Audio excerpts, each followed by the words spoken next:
The Boston Celtics beat the Raptors in Game 2, 102-99, in a great matchup that showcased why these two coaches are my favorite to study, with the chess match between them on full display. In this film room, we are going to look at the adjustments the Raptors made, the Celtics' response with Marcus Smart's huge fourth quarter, and why the Celtics were able to win. My name is Coach Gibson Pyper. You can follow me on Twitter at halfcourthoops. If you enjoy this video, please feel free to like and subscribe. I think we can all agree the Raptors needed to tweak some things after Game 1. Not change completely, just tweak. They clearly had some good moments that carried over, but getting Siakam going offensively was going to be priority number one, specifically in the half court where the Raptors offense has been a struggle. I really like the adjustment of Nick Nurse to get Siakam more involved in the ball screen, but to mainly go to their 4-1 ball screen with either Fred VanVleet setting the ball screen or Lowry setting it. The goal of this is to get Kemba Walker in ball screen defense and force him to hedge and recover or to get a switch. The Celtics will always try to hedge and recover to avoid a switch, since when Siakam gets Kemba matchup one-on-one, he scores or is able to create a little bit easier. This clip right here is my favorite example of why Nick Nurse is awesome. As we see the Coach of the Year graphic on the screen and Nurse organizing and telling players where to go. Since the Celtics and Kemba Walker would hedge and recover the ball screen, the Raptors went to that same ball screen for Siakam with the entire side of the floor empty, allowing Fred VanVleet to be wide open on a pick and pop make three. Just a great play design and a great adjustment. The Raptors also went to this action in similar fashions, but the Celtics adjusted more by jamming Fred VanVleet in the lane and staying on him, but the Fred VanVleet-Siakam two-man game was actually pretty impactful, creating open looks for the Raptors that they will probably go to more going forward in this series. Cranking up the defensive pressure was a key for the Raptors in Game 2, forcing 17 turnovers. Now the Celtics normally have a turnover percentage of 13.5%, good for 6th in the NBA according to Cleaning the Glass, and in this game they had a near 18% turnover. That led to 25 points off turnovers from NBA.com, but I wanted to look at that stat because I think it's a little bit of a flawed stat. I haven't seen anywhere that tracks points off live ball turnovers, since those are the actual points off turnovers in my opinion. My hand tracking, I had the Raptors scoring 18 points off live ball turnovers, and this is a byproduct of the Raptors' pressure. Even when they didn't force a turnover, they still made it a priority to pressure Tice and Williams up top, since the Celtics like to have their bigs handle in their offense, and this disruption forces Celtics to go to their second and even third options and also used up some precious shot clock time. The Raptors went on a run in the third quarter, and I want to dive into the film and highlight why they were able to extend the lead up to 12 at one point. After Tatum misses an ISO and Grant Williams misses an easy offensive rebound, Fred VanVleet attacked in transition and missed a layup. Kemba did a great job of staying vertical here. Siakam grabs the offensive rebound and found OG for a dunk to make it 67-64. Kemba came back down, attacking Ibaka in the ball screen, and hit a much-needed pull-up jumper to make it 67-66. Siakam backed down Grant Williams, and Lowry backcut Tatum into the lane. This find and cut from Lowry forces Rob Williams to help off Ibaka, leaving him open, and Lowry found him for a three-pointer. Coming back down, the Celtics ran their double fist set for Kemba Walker, and the Raptors were able to put Ibaka on Grant Williams, have Siakam switch onto Kemba on the second ball screen, nullifying the ball screen advantage. Now after the switch, Kemba attacks the paint, tries to dish it to Williams on the cut, but OG stepped in and forced a turnover, which leads Lowry to attacking Grant Williams one-on-one in transition, making the layup.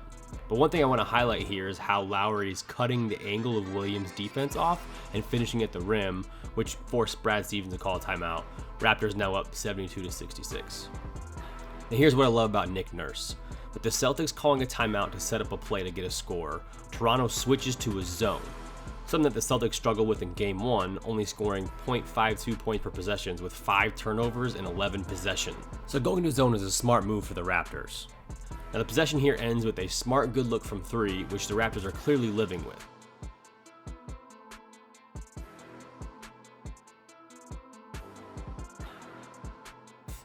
The next possession for the Raptors, after a ball screen, Siakam backs down Brown.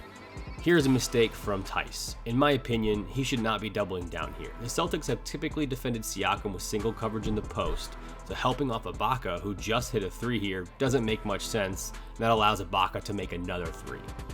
The difference with the Raptors zone from Game 1 is the way they match up, especially with OG in the middle. Not allowing the Celtics to attack out of the high post is a priority because they tend to flash guys in and out of the high post, and that's a weak spot of the zone. Fred VanVleet gets his hands on a Brown drive that forces a turnover, and after incredibly great hustle from Lowry, it leads to a Fred VanVleet layup in transition, and of course, this is the Marcus Smart challenge play. Smart actually makes a clever read, seeing that Siakam was trying to get in his way and sort of cut him off, and tries to sell an offensive foul call. Initially, they called it an offensive foul on Siakam. Nurse challenges his call, and the offensive foul is overturned, and now a foul is called on Smart. Marcus Smart's three-point barrage was all started off by Tatum finding him, first in transition for the catch-and-shoot three. Next possession, they go back to that similar step-up ball screen we just looked at, and Tatum fires a sweet right-hand hook pass to Smart when Fred VanVleet was helping off him at the nail. Now this is a staple of Toronto's help defense, to have a player at the nail, so VanVleet's not out of position here. He does a good job closing out, and Smart hits the three. In transition, Ibaka gets cross-match onto Smart, so now Smart sets a ball screen for Tatum. Ibaka switches onto Tatum, and again, Tatum drives it, Fred VanVleet's at the nail. After Tatum kicks it to Smart, he smartly pump fakes, then hits an open three. Next, Smart then comes off a side ball screen, and this one I'll give to Powell, who does a good job staying attached, and Smart hits a pretty ridiculous step-back three for his fourth of the quarter. For his fifth of the quarter, we have a Tatum in the ball screen again, but the real reason he gets open is Kemba, after he backcuts here, he holds low, then relocates to the corner. Both Fred VanVleet and Siakam go to chase him, leaving Williams open in the corner. This forces a rotation from OG and leaves Smart open on the extra pass. He pump fakes, relocates, and hits his fifth three while being fouled by OG. Now his scoring outburst was how the Celtics climbed back into the game, but the Celtics finished off the Raptors with a combination of Tatum and Kemba. I want to start the end-of-game breakdown with this crafty play from Kemba. Now Kemba struggled shooting throughout the game, and he created free throws for himself by drawing this foul on OG. Coming downhill off the handoff, he recognizes that OG is trailing, so he stops after he catches it, draws contact, and gets to the free throw line. A pretty clever play. The Raptors then went to their favorite play of the series so far, getting Lowry to come off a stagger screen into a dribble handoff. The adjustment the Celtics made is to have Tatum wait for Lowry on the top of the stagger screen to come off the stagger screen for the switch. Then he goes under, not allowing an advantage for the Raptors that Lowry was exploiting by either getting tight switched or turning the corner downhill for easy layups. Almost an identical play we saw before, Tatum comes off a ball screen and throws another hook pass to Smart, this time with the Raptors in zone, and he misses a deep three. Now zones are susceptible to offensive rebounding, and this play from Tatum was unbelievable. He sees Kemba open next to him off the offensive rebound kickout, but this play is made from feel, where he looks at Kemba, Siakam and Ibaka both go to close out and shade towards Kemba, and Tatum buries the wide open three to put the Celtics up 6, and Nurse calls a timeout. After the timeout, the Raptors tried their flare slip set that worked before against the Celtics 2 to 3 times in the regular season matchups. They hit Gasol at the elbow, then Siakam sets a flare screen for Fred VanVleet, but the Celtics stay at home, and Fred VanVleet ends up missing the three-point shot. The Raptors come back down. In transition, Fred VanVleet gets a wide open look from 3 and ends up just missing it. Raptors hit Gasol the next time at the elbow again, this time looking opposite for Lowry off the flare. Celtics do a good job staying attached, and then leading to a deflection on this pass from Tatum here, with smartly tapping it to Tatum, then leading the 2-on-1 transition for a Kemba layup. Needing a score to stop the run, the Raptors go back to that side empty ball screen for Siakam. This time he rejects it, drives at Williams, and draws a foul. Siakam then steals the ball from Smart when they're trying to run a ball screen, leading to a cross match getting Kemba on Siakam in the post. They throw the ball in the post, and Williams traps from the strong side, which is never a smart move, as Siakam kicks it right back to Fred VanVleet for the easy make 3. Now I want to highlight the Celtics switching here when the Raptors try and get Siakam open in the middle of the floor. Smart in help defense just stays in help, switches directly onto Siakam, defending him great, and then OG misses the corner 3 on a tough kickout. With the Raptors now down 5, Tatum misses a floater, Lowry grabs the offensive board, does a great job selling this probably a non-foul on Tice here, but ends up going to the free throw line with a pretty crafty play. Here the Celtics send Tatum through the other side of the floor and put Kemba in a side ball screen. With Ibaka in drop coverage, this allows Kemba to knock down the open three, putting the Celtics back up 6. Coming back down, the Raptors run a spread ball screen, hit Ibaka on the roll for the easy pull-up jumper, cutting the lead to 4. Now keep your eyes on Nick Nurse here. This is the ongoing chess match. The Celtics are going to try and run the same play, a side ball screen for Kemba. You can see the same play signal by Tice, saying run it again. Nurse then sends a hand signal to Ibaka, telling him to be higher on the ball screen. The hand signal probably means trap or like a harder hedge for them, and not allow Kemba to get an easy look from 3.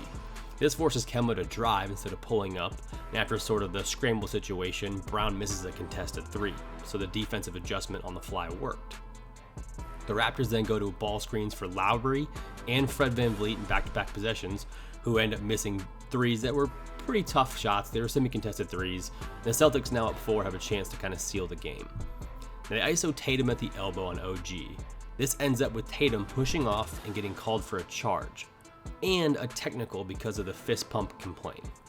Now down 3 with a minute left, the Raptors go to their hammer set with a handoff on one side of the floor and a weak side hammer screen on the opposite side. The Celtics end up switching late, and that forces Brown to foul Lowry on the drive, cutting the lead to 1 after the free throws. Here we can see what the Celtics are trying to do: get Ibaka involved in a ball screen. We can hear Stevens yelling for Jalen to come and set the ball screen. Just keep grinding. After the ball screen, Kemba gets Ibaka on the switch, drives it, hits the patented step back for the pull-up, putting the Celtics up 3. Brad Stevens and the Celtics' smartest decision of the game was after the Raptors called a timeout, down 3 with 41 seconds left. They put Kemba on OG Anunoby, Tatum on Lowry, and Smart on Fred VanVleet. So when the Raptors go to their ball screen action here for Siakam with Fred VanVleet, now it's a switch with Marcus Smart switching onto Siakam, not Kemba. Smart does a great job staying in front and swiping the ball away, and almost comes up with an incredible save and steal, but his foot was on the line and it was out, and now it's Raptors ball baseline out of bounds. Now after the timeout, where it's not really a timeout, but it's a free timeout for the Raptors, the Celtics again shuffle around the matchups. Kemba started on OG, but then Stevens and the Celtics staff recognize that they will throw it to him over the top, a typical situation in baseline out of bounds, put Tatum on OG, then switch Smart and Kemba onto Fred VanVleet on the weak side. Since the action typically doesn't go to the weak side baseline out of bounds, this was a great move. The ball gets inbounded to OG, then Lowry comes in to set a double screen for Pascal Siakam, creating a little bit of confusion, but the Celtics did a good job being there, and Siakam ended up stepping out of bounds. Not a great turnover in this time of the game. Now this end of game sequence with Kemba was really strange. Kemba was attacking, Raptors actually did a really good job defending it. He kicked it to Brown, and Brown missed the sidestep bad shot. And the Raptors and Celtics now have a literal battle for transition, as Tatum does an amazing job recovering and forcing a tougher shot from Fred VanVleet, and the Celtics hold on for the victory. I hope you guys enjoyed this breakdown. If you did, please feel free to like and subscribe, and I look forward to doing more.